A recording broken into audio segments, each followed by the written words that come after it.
zaman nu ngacapruk urang patepang dangu deui dina konten anu maneh di kanal Capruk Radione. Ngabuburit seni budaya Sunda dina wadah anu ngigelan jaman pangrupi-rupi Cina utamina cerita dina basa Sunda. Campondong soul, campondong soul, campondong soul, campondong soul, campondong soul, campondong soul, campondong soul, campondong soul, campondong soul.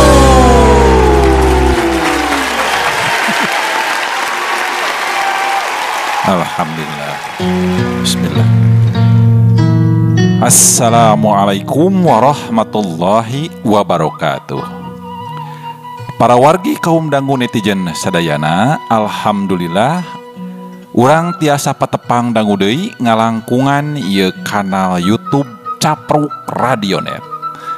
Salah sawios kanal YouTube anu eusi kontena ngeunaan sabudeureun seni budaya kitunya.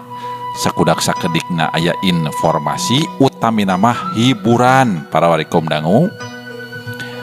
Kumaha kabar para wargi kaum dangu netizen sadayana, pamugi sapapaosna sing aya dina panangtayungan Allah Subhanahu wa taala, sing dipaparin kasehatannya utamina mah lahir sinareng batin tah utami mah margi kasehatan teh awisnya para wargi kaum dangunya. Duh aya gaduh naon ai kitu segala rupiah oge panginten ai ku teu damang mapan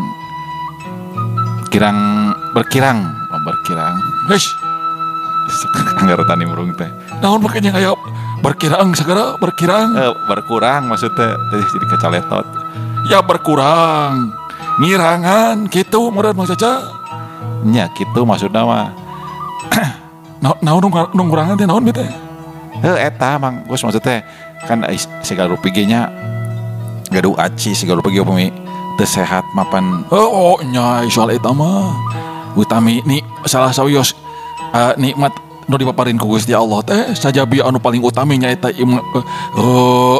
iman sareng Islam kitunya nikmat teh nya eta kasehatan. Tah eta mending we ngaberele kitu atuh sok rek ngopi deui gitu ngopi-ngopi atuh kalau hayo nemrung kitu para kaum dangu atur nuhun pisan anu dina dangket ayeuna teh bade midangkeun deui Carpondong Sun nya engke kaselang ku siginggi deui namanya Carpondong Sun deui hayo we kitu. Dina dangket ayeuna sim kuring seja medarkeun hiji carpon karangan Bapak Haji Usep Romli HM dina jejer jadi jurig. Aduh geus ngopi mengopi we naon we teh jadi jurig nya jadi jurig kumaha caritana apan kayak rek main berenang atuh yang kayak ka ieu ka hafal. Oh iya tah para wargi kaum dangu hatur nuhun ku sim kuring di haturkeun ka sadayana anu parantos satya manco, anu parantos subscribe, anu parantos nge-like-na, utamina anu parantos nyerat komentarna. Hatur nuhun pisan ka sadayana nya. Oge, boh bilih aya nu sindang ka ieu kanal YouTube Capruk Radionet. Pamugi konten-konten katampi. Hatur nuhun upami tiasa diklik seratan subscribe sareng lonceng nanya supados aya notifikasi upami aya konten anyar anu medal. Mangga, Gus. Udah siap-siap biasa. Oh, nya siap. Urang. Kade. Naon? Kompoho eta. Sponsor. Oh iya. Carpondong Sun ieu kapidangkeun ku alpukahna. Kocok Bandung Sari Rasa Istimewa. Mie kocok Bandung Sari Rasa Istimewa berlokasi di Perempatan Barak Jalan Pangeran Sugi nomor 133 Sumedang Utara.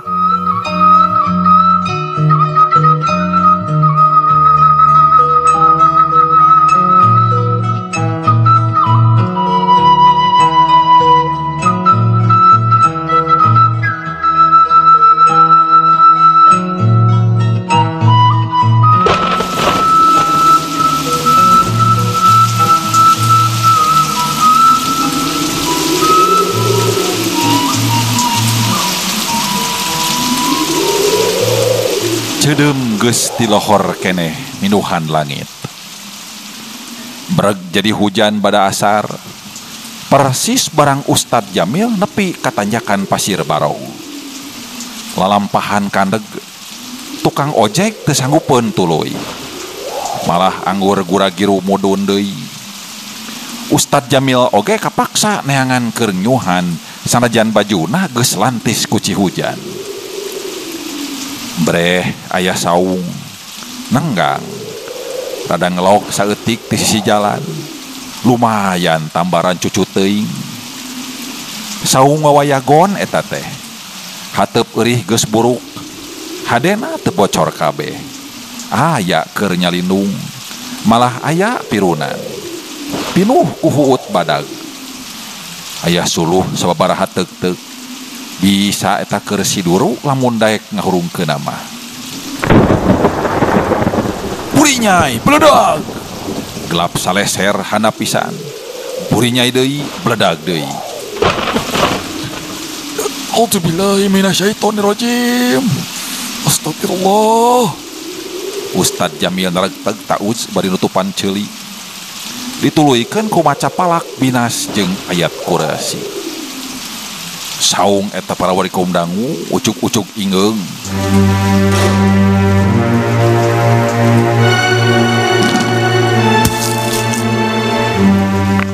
Paratag pangdiukanan nu geus rada ucutan teh maruragan. Ti handapeunana aya nu ngondeal. Curung kuno. Celeg. Aya jirim jelema. Tapi geus teu mangrupa pisan, ucal ku demal.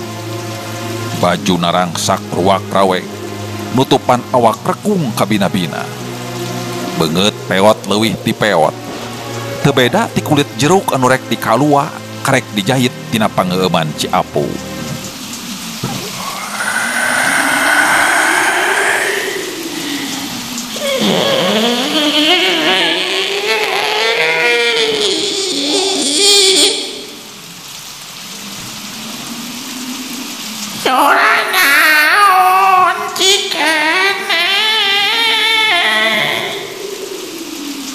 Eta jirim nyarita leutik tenge para wali kaum dangu meh teu kadenge.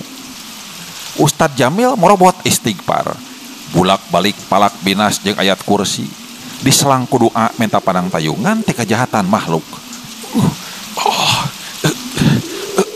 Auzubillahi kalimatit tamah min syarri ma khalaq. Aduh, abdi nyalindung ku ayat-ayat Allah nu maha sampurna tina kajahatan sakur makhluk. Aduh, naon eta? Sora tenge teh semua ngajerit. Sora gelap eta mah. Jawab Ustad Jamil nu geus tegar pisan. Hatena jejeg manteng ka Allah Subhanahu wa taala teu sieun ku nanaon, iwal ti ku anjeunna anu maha kawasa. Komo ku wujud makhluk jiga jurig nu ayeuna nangoh hareupeuna mah. Ingat kana pepatah guruna, yen bangsa jurig siluman-siluman teh aya. Mangrupa runtuyan ti iblis anu baranahan jadi setan. Sok nembongan dina rupa-rupa jirim. Tujuanana keur ngaganggu manusia sangkan ngarasa gimira ku maranehna. Sangkan biluk kana laku lampahna. Padahal bangsa nu kadaritu teh hirupna geus disengker tina dosa jeung kasalahan. Teu meunang pangampura deui eta mah ti Allah lantaran bedang basang kalapan. Dilaknat pikeun jadi pangeusi neraka. Langgeng sandeng endeng. beda jeung manusia nu masih keneh boga pilihan antara salah jeung bener. Masih keneh diberi kesempatan tobat tina segala dosa. Masih keneh diberi harapan pikeun meunang ganjaran sawarga. Sanajan kudu ngalaman siksa neraka. Kitu saur ajengan guru Ustadz Jamil waktu ngabahas sawatara ayat Quran anu patali jeung alam katut makhluk goib.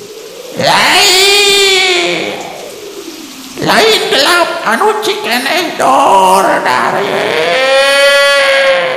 Sora tenge teh bening ngajerit lir maratan langit.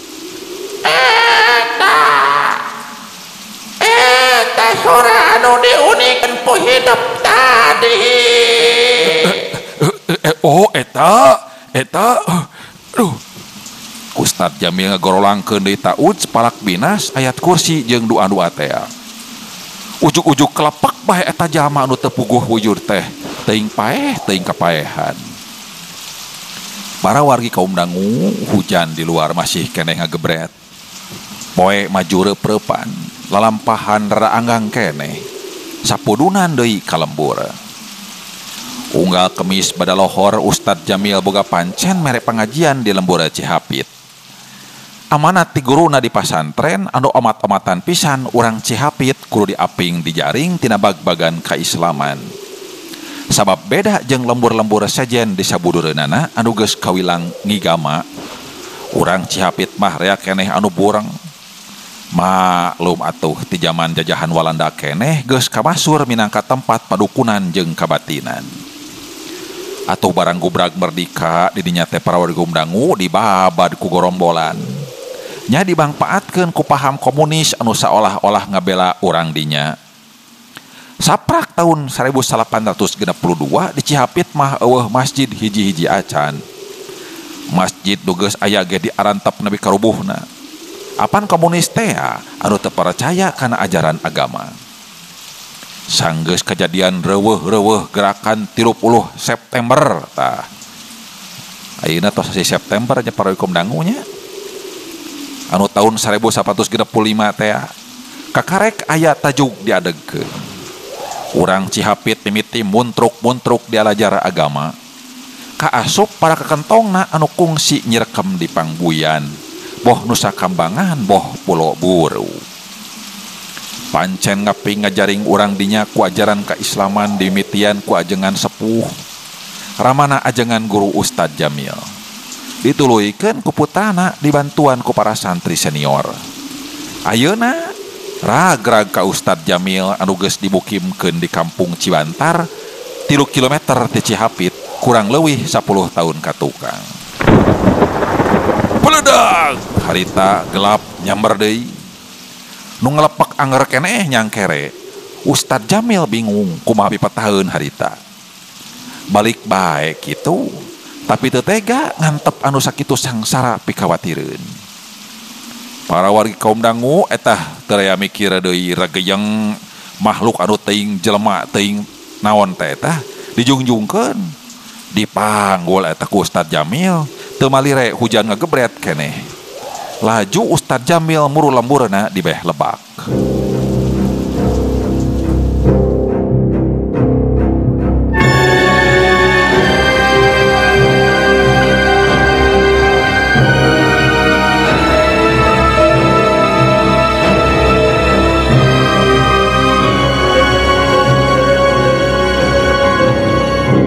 Barang nepi kaburuan imahna barang dur bedug magrib. Tengurus awak jibrug, tengurus suku belokot, blus manehna ka pangkeng tempat pabukon. Langka eta tempat teh kagiridig ku pangeussi imah sabab eusina bungkul kitab jeung buku. Tempat Ustadz Jamil mutolaah dina mangsa-mangsa salse ngawuruk jeung ngagarap pagawean sapopoe. Jasad eta makhluk digolerkeun dina karpet. Cuel bae. Ustadz Jamil bebersih disalin gura-giru ke masjid meneran geus komat. Di diwe lah. Aduh, ya bersih lah. Sadan.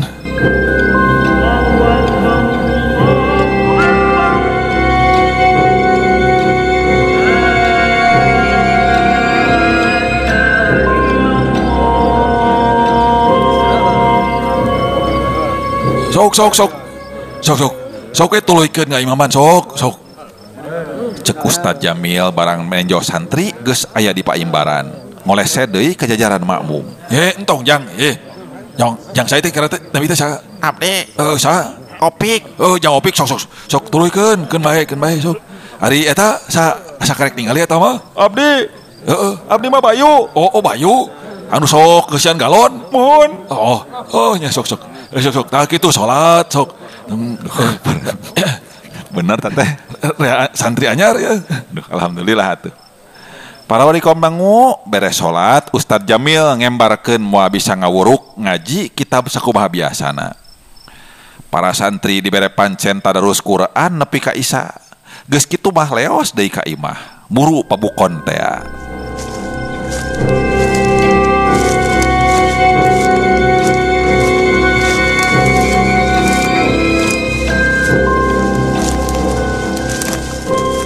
Nyampak makhluk anu teu puguruh Pak teh geus eling cinekul badi sdingkul diasongan cai haneut gideug ditawaran dahar gideug. Urang teh pan aya ieu. Wah, aya keneh geuning eta. Alien gitu ieu teh. Asa boga ieu pepernian gitu. Mun alien teh pan lumayan, itu ti planet mana kitunya bisa komunikasi UFO. Naon? Kitu atuh Ustaz Jamil mah teu kitu. Iya mah uing gitu. Urang tawaran. Yo, Nah, kira-kira ya. Hayang ki haneut, ye. Naon eta? Cai haneut.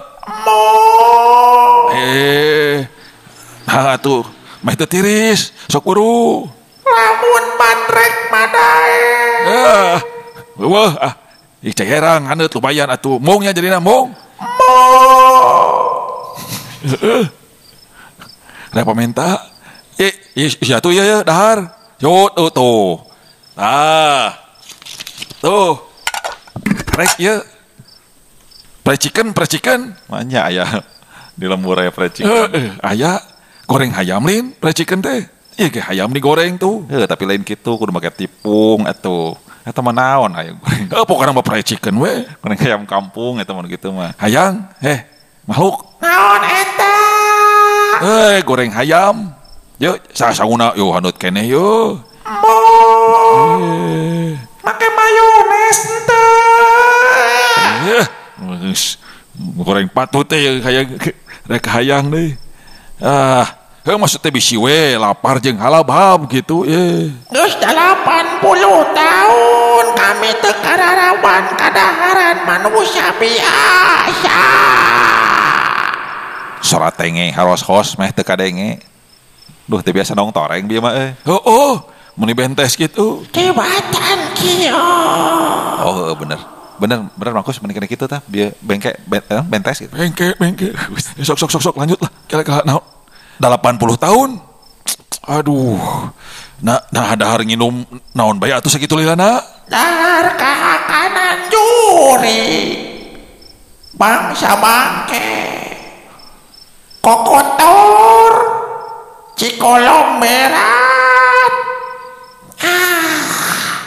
Sakureno najis jeung kotor wungkul. Waduh. Baru kumaha bisa kitu atuh. Ari anjeun jelema lain itu sebenarnya. Disebut jelema lain da pugu geus kasaran ku setan iblis marakayangan. Disebut jurik lain da pugu boga keneh rasa jelema. Nu matak masa hidup maca kalimah keur aya gelap teh kami curing ngaborengkal bisa mentas di alam kajurigan ka alam kamanusiaan anu geus 80 tahun ditinggalkeun. Jadi lamun ku ukuran jama mah umur kami ayeuna 130 tahun. Weh. Astagfirullahaladzim, la ilaha illallah, la haula wala quwata illa billahi aliyil azim. Wa huwa ala kulli syai'in qadir. Taya ilah sesembahan iwati Allah, taya kekuatan iwati kekuatan Allah Maha Agung. Anjeunna nu kawasa nangtukeun segala perkara. Aduh. Ustad Jami yang kegodeg eta ngadangu kitu. Atuh para warikom dangu derak-dek eta makhluk setengah jurig teh ngalakonkeun lalampahanana.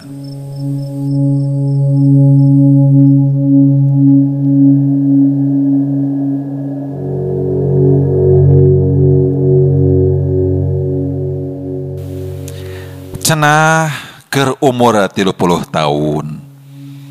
Manehna kabita hayang beunghar. Hayang lubak libuk ku harta banda.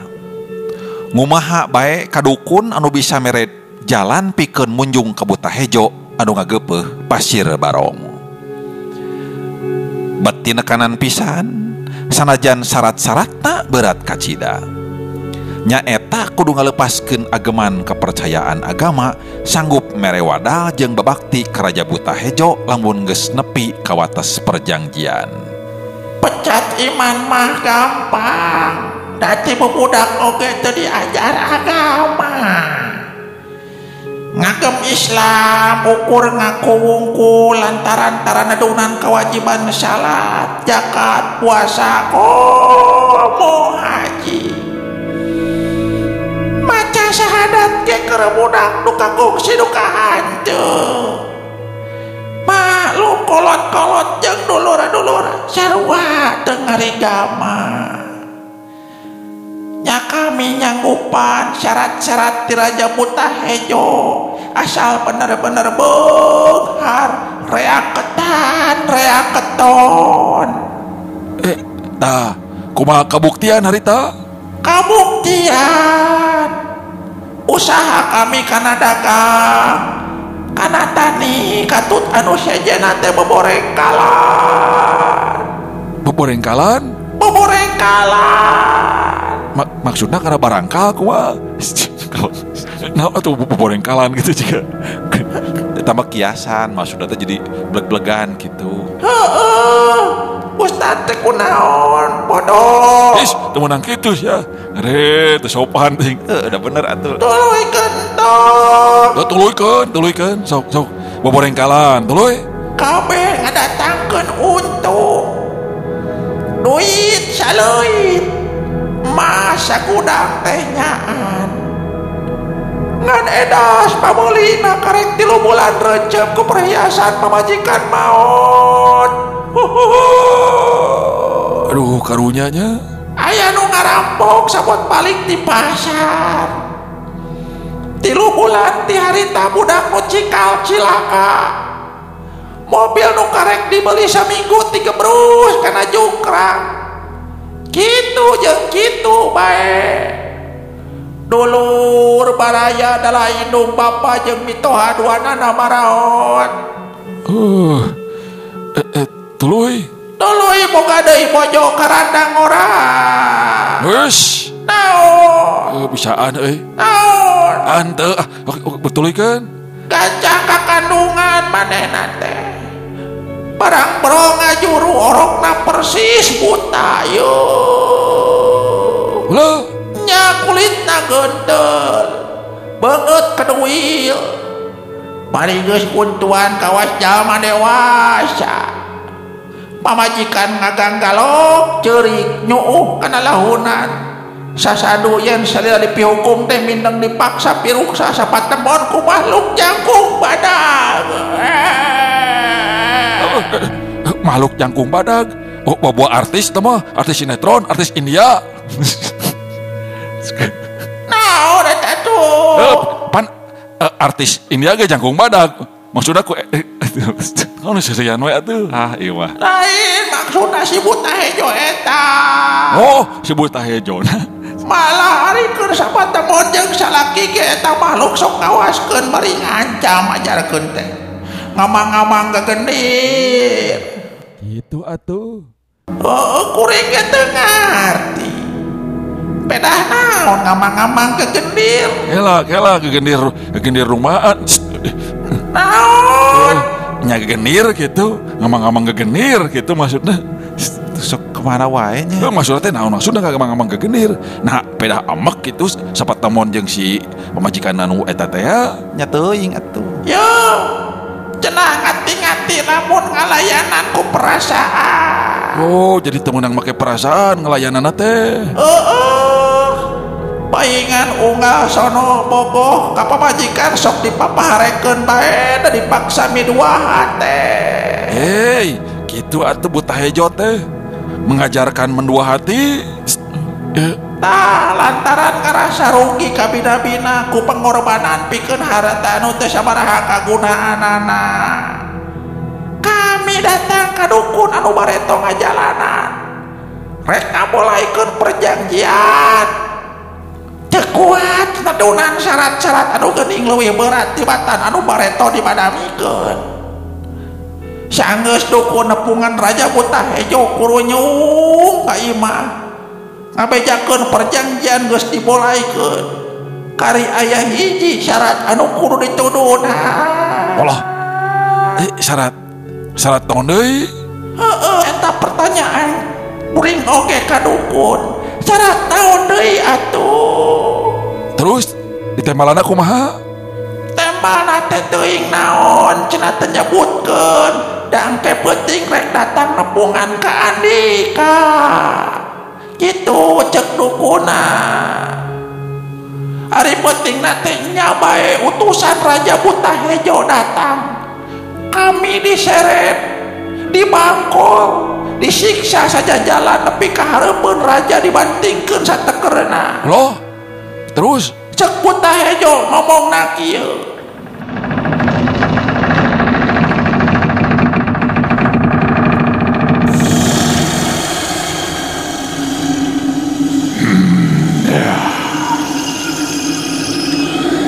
Jamalan calinci luncat pulang kiwah kudu dihukum saumur alam dunia aya.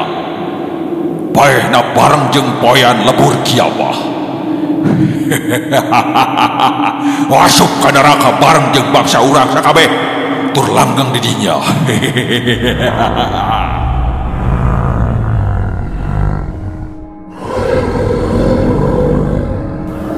Gitu. Di harita kami nandangan rupa-rupa siksaan anu pohara. Ku para jurig di musuhan, ku jelema geus teu kanyahoan. Teuing kumaha bejana barang batur saimah jeung salembur nyarahoeun kami leungit. Teuing kumaha harta banda kami ladang ngajual iman Islam teh. Kami karek eling sanggeus hidup maca taud teh tadi. Kami asa kapangpengkeun ti mana boa ka hiji tempat anu kami kongsi apal baheula 80 tahun katuka.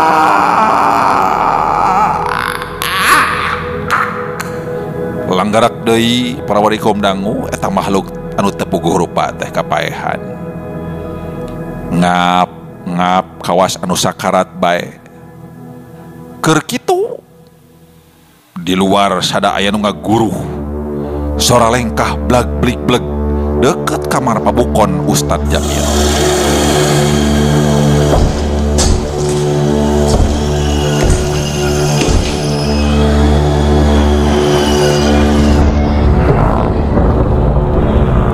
Ngong aya sora ngegorongko.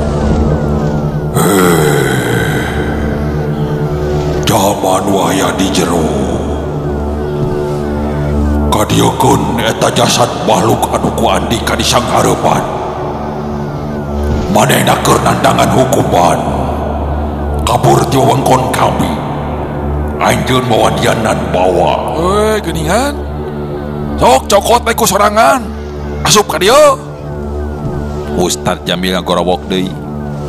Cep cempling sakedapan. Teu lila gorowok deui.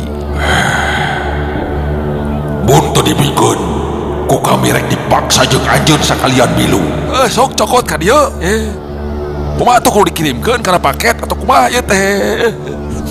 Heeh atuh da ke. Pantai tadi kita tidak asup teu naik asup. Nya tuh. Sok cokot ka dieu. Mun nya mah sia bisa jeung wani sok. Ustadz Jamil pasang kuda-kuda.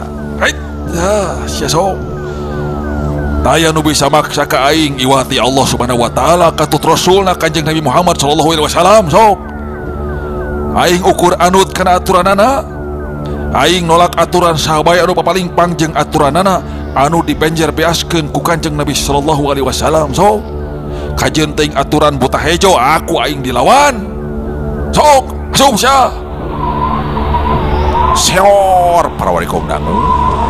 Sora angin imah ingeung ngong adan isa sora anu blag-blig-blug di luar ngadadak sirena tayohna jurig buta hejo kalabur eta teu wani ngayonan panangtang Ustadz Jamil jeung miris ku sora adan nu ngalempreh kawas katutuluyan sahoseun Ustadz Jamil ditahan sawatara urang santri nyusulan kokolot lembur Cihapit. Ustadz Jamil ditahan sawatara urang santri nyusulan kokolot lembur Cihapit sina datang sagancang-gancangna. Sawareh santri diparentah ngagotong jasad anu teu walakaya ka masjid. Digolerkeun deket paimbaran, diriung kudu ngaji Yasin. Ustadz Jamil terus-terusan nungtun anu keur ngahanju sangkan bisa maca kalimah tauhid, maca syahadatain. Sok turutannya, turutan. Dengekeun turutan. La ilaha illallah. Asyhadu an la ilaha illallah wa asyhadu anna Muhammadar Rasulullah. Sok. Ustadz Jamil nempokeun eta kalimah kana ceuli anu keur sakarat. Katingal bibirna muni. Sorana anu tenge leutik les-lesan. Satekah pola nurutan nu dibaca ku Ustadz Jamil. Bareng jeung ngucapkeun la ilaha illallah para warikum dangu eta jasad teh ngalepaskeun nyawa bari leungeunna pageuh ngarangkul punduk Ustadz Jamil. Torojol kokolot urang Cihapit gancang neges-neges mayit. Taya saurang oge anu apal ngan ukur hawar-hawar beja sakitu puluh tahun ka tukang aya jalma beunghar urang Cihapit leungit tanpa lebih ilang tanpa karana. Terus sagala kakayaanana bilu laleungitan. Imah took leuit ledis kaduruk. Sawah kebon jeung balongna beak ka irid caah jeung longsor. Anak turunanna teu puguh buriakna, kaasup anakna nu kabejakeun jieu buta hejo teh. Cek dongengna tadi eta beungharna teh ukur 10 tahunan bari jeung ditong-toyong rupa-rupa kejadian. Nya ari dihukum geus 80 tahun. Mun teu kabur-kabur mah terus bae nepi ka yaumul kiamah bari jeung teu kaburu maca deui kalimat tauhid. Ustadz Jamil nerangkeun ka balarea anu datang ka masjid. Terus marentahkeun para santri ngawaradonan mayit jeung ngali kuburan. Sok tah kitu meureunnan. Urang gancang kurepkeun peuting ieu keneh. Bisi hayoh jurig buta hejo datang deui ka dieu.